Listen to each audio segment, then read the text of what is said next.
when all the landscape is dying, descending frequently to earth, we alone rise up. After light and warmth have passed from the world, when everyone stands melancholy at the graveside of nature, we alone return to keep them company. This is our season to be reborn. The supple swish of summer trees has become a dry rattle in a cooling wind, and our ears begin to tingle as we lie deep in our dark beds. Crinkled leaves scratch against our doors, calling us from our lonely houses. We drift groggily out of the shadows. Comfortably rooted in oblivion, we do not particularly enjoy being pulled up into the burning air for the amusement of some unknown mischief maker, some cosmic prankster, master of the trick. But perhaps we find ourselves nearby an old farm, where once abundant fields, neatly rowed, now lie fallow and abandoned by all but a few scraggly stalks. We witness the scene, and, with what remains of our mouths, we smile. Beneath a sharp scythe of moon, we now become eager to fulfill ourselves.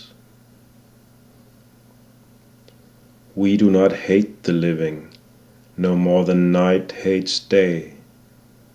Like them, we have been assigned a task which we must execute as best we can. However put out we may feel, we are hopelessly superstitious about shirking certain obligations, for there are some which even the power of a posthumous lethargy cannot refuse. Thus, on nights when an icy rain is dripping from the eaves, when all barriers of light and luxuriance are down, our images appear to haunt and harrow. Crumbled silhouettes in doorways, crouching heaps in corners, emaciated shapes in cellars and attics, suddenly lit by a flash of lightning. Or perhaps we are illumined by the passing flame of a candle, or the soft blue flush of moonlight, and the screaming begins. But sometimes there is no shock, no surprise. The unfortunate witnesses of our insane truth were already driven half-witless with dread anticipation. Our horror is an expected one, given the unnatural propensities of the season. When the world goes grey on its way to white, every living heart summons us with its fear.